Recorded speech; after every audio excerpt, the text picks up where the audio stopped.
Hello! Today we are executives of a top oil corporation in the game Peak Oil Profiteer. Now we are sent to this war-torn nation to sell oil and make loads of cash before corruption brings everything tumbling down. In addition, there's networking, blackmailing, bribing, drilling and selling weapons. Now this one's medium complexity, plays 1 to 5, takes about 30 to 60 minutes, and we have the designers and publishers there as well. And these guys also brought us Peak Oil, with this game being set in the same universe as a standalone game. Let's take a closer look. Today's run through has myself as yellows playing alongside the oranges here, and we are heading to this war-torn nation here, trying to make the most profit. Okay, now I've already done an overview video if you're kind of after, a brief insight as to what this is about. So I'm not going to go rules heavy. I'm just going to sort of give you a few rounds and hopefully a really good flavour of what this game is about and what's going on. So the first thing we are doing then is revealing a contingency card. So we've got a whole deck here. Now, these colours at the top will dictate the tiebreakers if these actions are chosen by 2 players in this case, and you work your way from the top to the bottom. So what do we have then?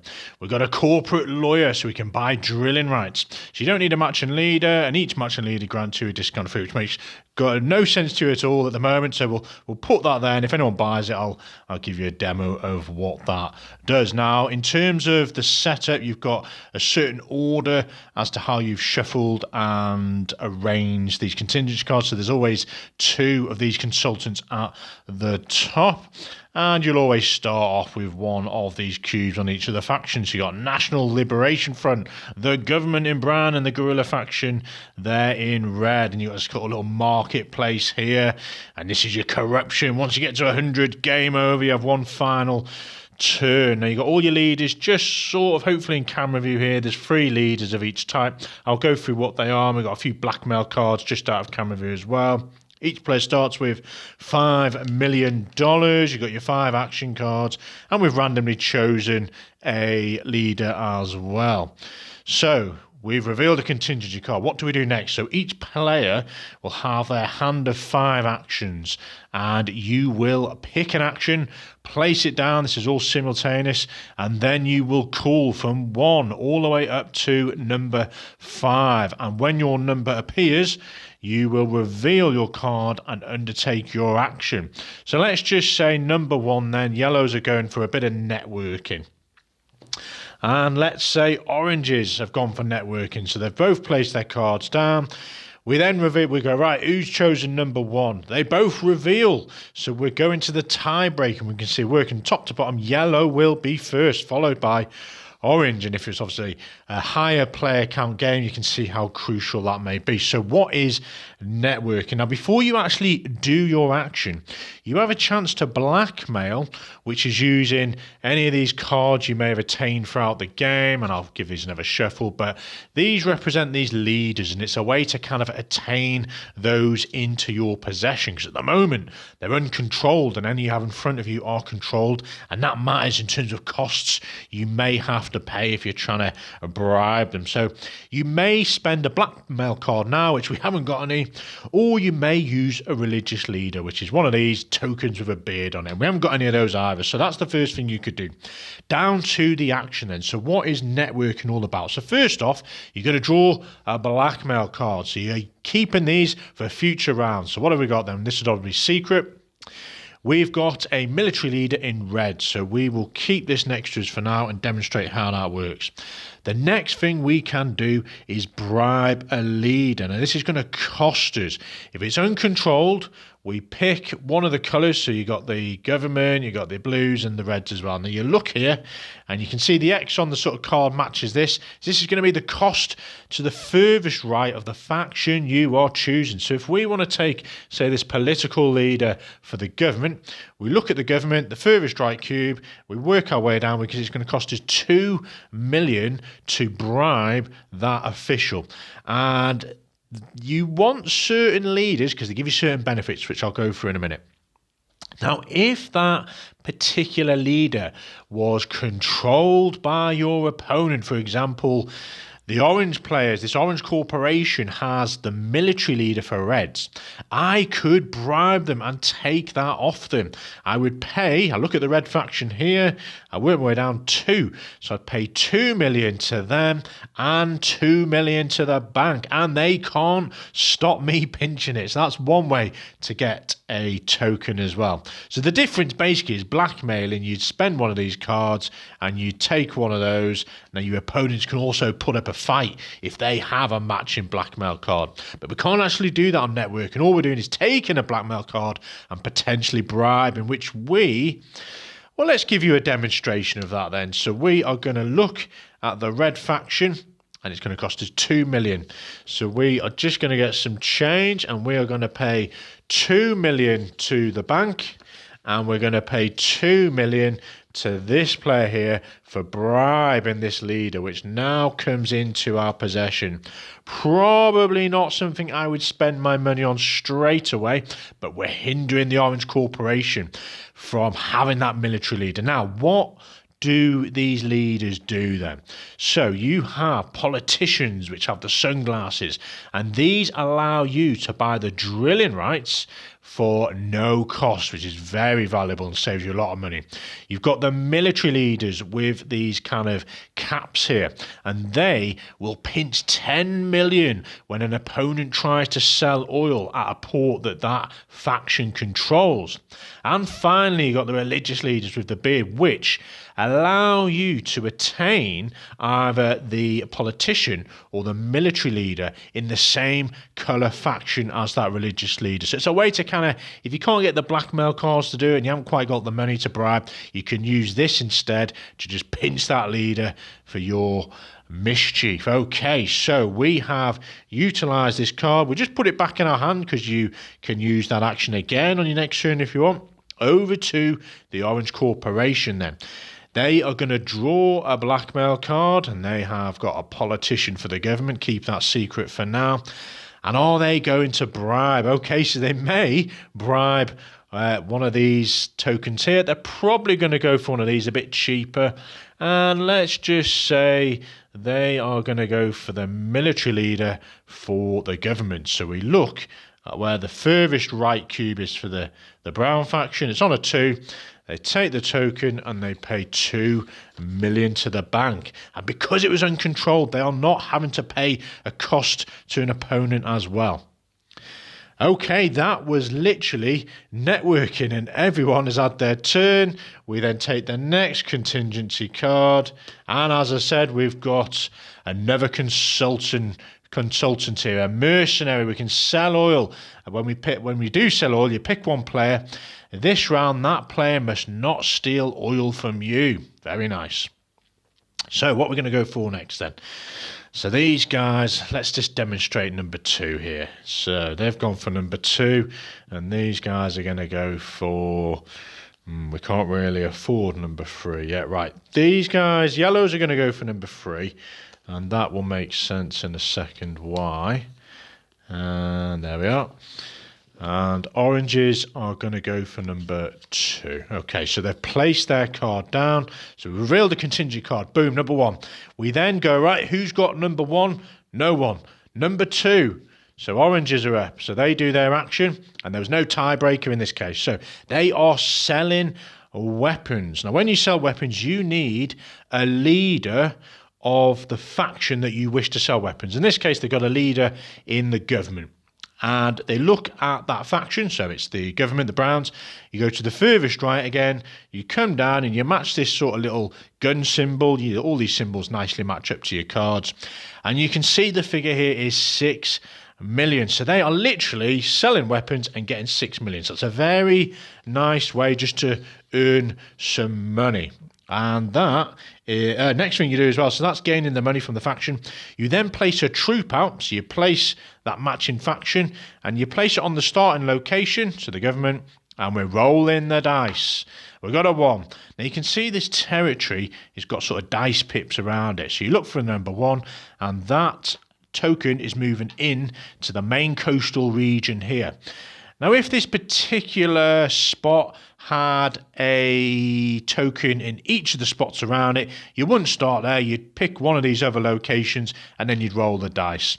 And if this token enters a spot with an opponent, then a little battle happens and it's 1 for 1 and they go back to the market. Hopefully we can give you a bit of a demonstration of that one. Now you've also got on this dice this number 1 pip with a little sort of house symbol. That means you can choose where you want it to go. So you might want to go up here to get those drilling rights, or maybe into here. And you also notice on the board there's some of these little gun symbols. If you place one of these on there, you get $2.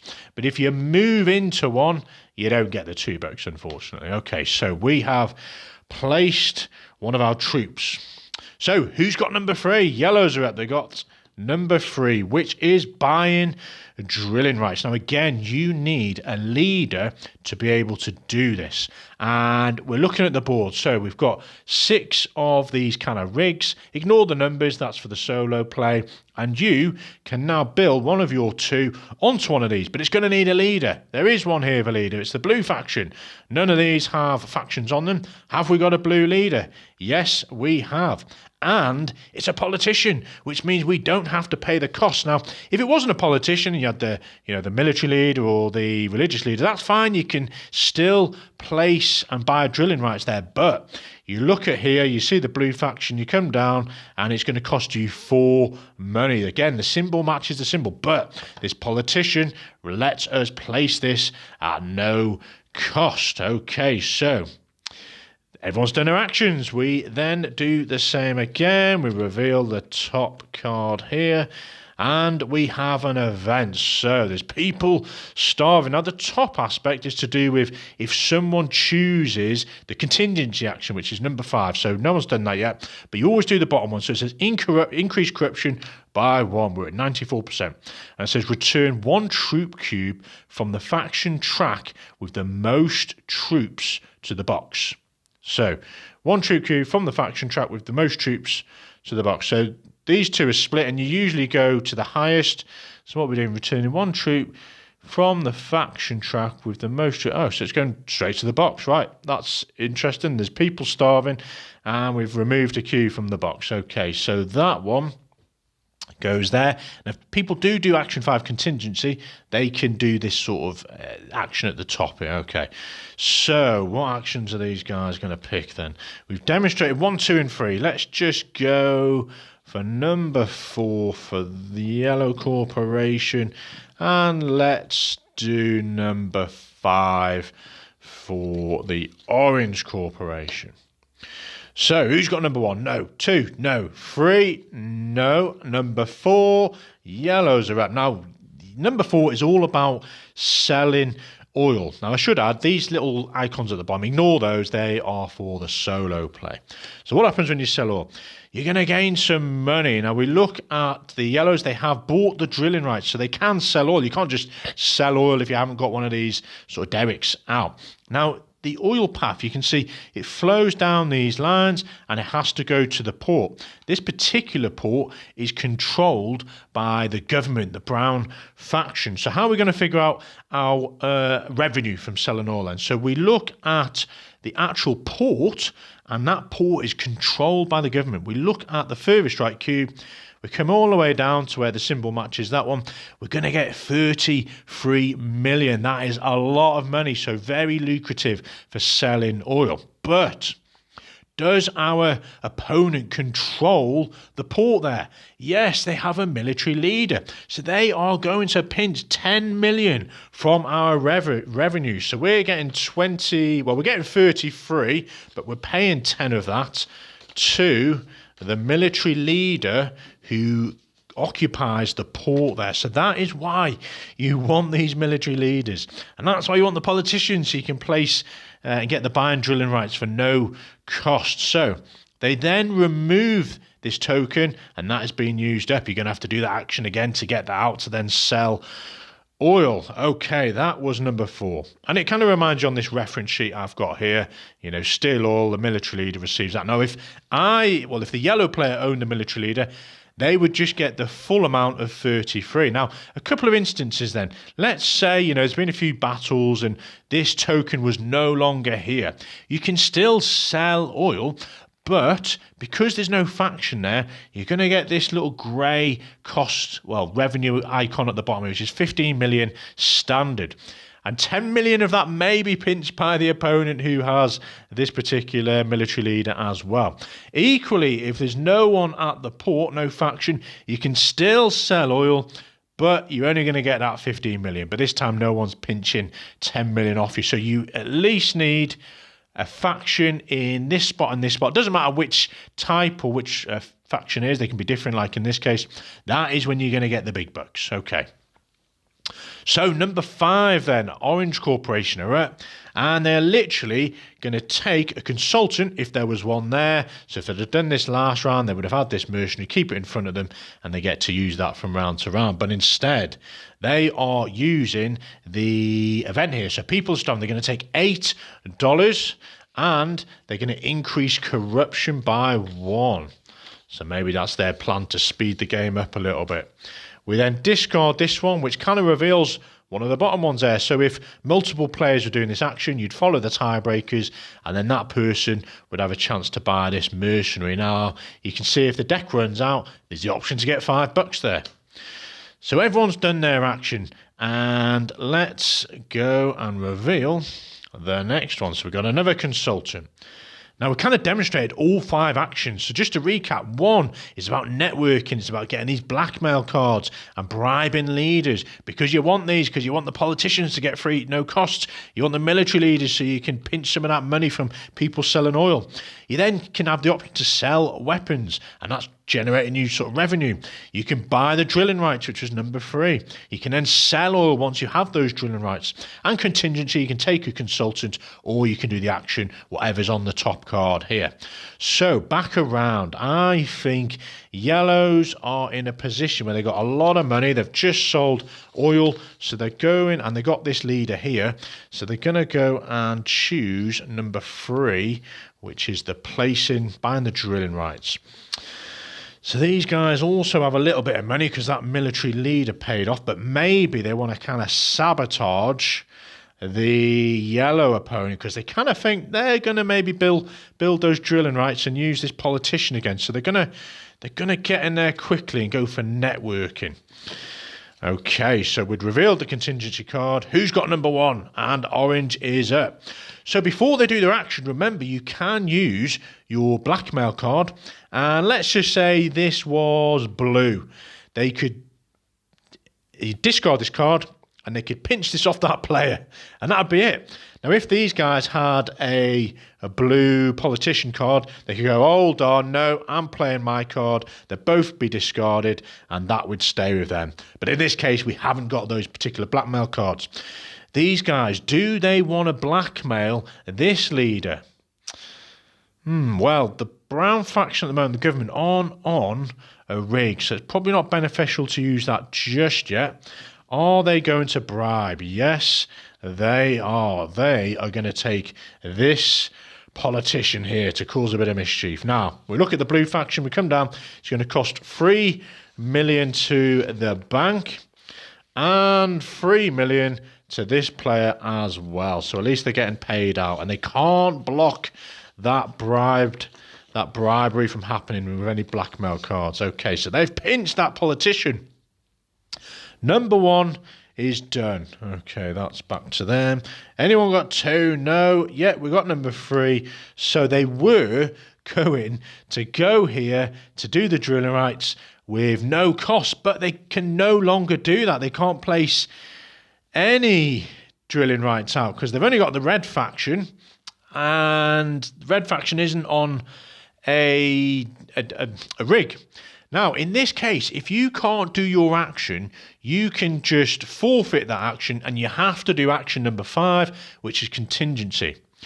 But if you decide to use the blackmail card or the religious leader, and then you still haven't managed to acquire the card you wanted and you have no action, then you forfeit your go. So we're looking at our blackmail card and we're thinking, right, this is no use to us. We're not going to use our military leader.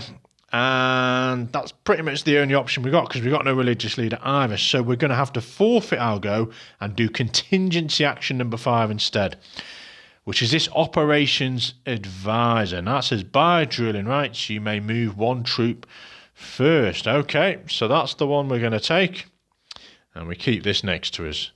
Everyone's done their moves. Over to the next contingency card. So we've got an operations expert. Sell oil, you may move one troop first. Okay, so what's these players going for next? Now, they have a military leader there, which is great for defending this one. If anyone tries to pinch that, they have the politician for the government.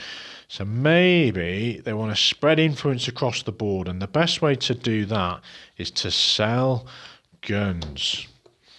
I think these guys are most likely going to...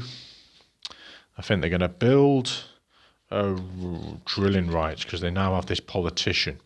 And it's kind of back and forth. They're questioning, well, if this corporation's going to go for networking and try and bribe this off me, and I've gone for drilling rights, I might not have the opportunity to do it. Now, you can always have up to a maximum of 3 blackmail cards. You can have as many of these as you want. I think once you get to 4, you can no longer bribe, if I'm right. Okay, so contingency cards revealed. Number 1s then. Number 2s, we're selling weapons for the Yellow Corporation. So they are gaining the money. So we're looking at the faction they control, which is red. If it was a tie, then you're gonna want to go for the one that's giving you the most dollar. So we are getting 6 million, and then we take the color Q for that faction. We place it on the starting location. We roll the dice, and we can choose wherever we want. So if we come in here, there's a battle. And it's 1 for 1. They both go back in. Now, do we want that to happen? We probably want to come up here, because then we can do drilling rights on a future turn. Okay, that is their go done. Anyone with 3s? The Orange Corporation are up. So they are placing drilling rights. And they do have the politician for the blues. So they're going to place one of these up here at no cost. So you can see how powerful it was getting that leader. And that is it. We're back around again. So Orange Corporation are going to try and sell that oil. And they also have the military leader. These guys, maybe they're going to try and cause a bit of trouble with networking to try and attain one of these leaders.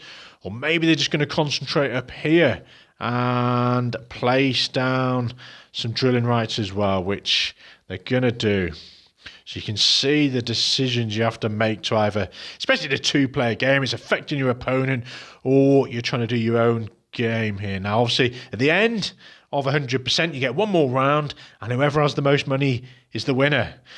So, who's got number 1? No, these guys are at first with a number 3, drilling rights, and they have a red faction, so they can place up here.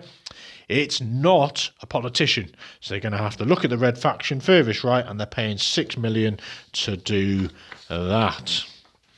Over to the Orange Corporation. Now, do they want to blackmail anyone first? No, they're going to keep that just for now. And they haven't got a religious leader. And let's say they did have a religious leader for red, you know, they'd attain this on a future round. Before your go, you could spend this, put it back here, and you could pinch an opponent's token in that same matching faction. Or you could pinch this one as well. And no one can do anything about it. You can't even play this blackmail card to stop it. So that's kind of how you maybe want to use those religious leaders. But for now, we are selling oil. So this oil is coming from the red faction. Hold on, what are we doing? We're blues, aren't we? Yes, so these guys just placed that. Blues, Orange Corporation is selling oil. So this is coming all the way down here. Well, not the rig, the oil. And they control the military leader of the brown faction as well. So we look at the port. It's the government, brown. We come down here, 33 million. And they also control it. So they're getting the whole revenue for that. They're not having to pay any other military leaders off. So 33 million to them. Take off this rig here, and that is the goes. Now, as you go throughout the game, when you're selling oil, you can see, as we've already demonstrated, these cubes are going to be coming out. So maybe they choose, to sell here. You roll the dice and it comes in here. So you can see as these tokens diminish, the cost change. So the more tokens out on the board, the more expensive it is to manipulate and influence and bribe these leaders. The more influence out there, the cheaper, well, not cheaper, but the less money you're getting for selling guns, because no one really wants them. Demand is not as high and supply is limited. Supply is high and demand is low. And also the cost of placing those rigs or getting the drilling rights increases. But then the revenue decreases for selling oil. So a fascinating marketplace here. So literally you just keep going. Once that corruption reaches 100, you play one more round and then you add up all your money. And that, folks, is peak oil profiteer. Enjoy.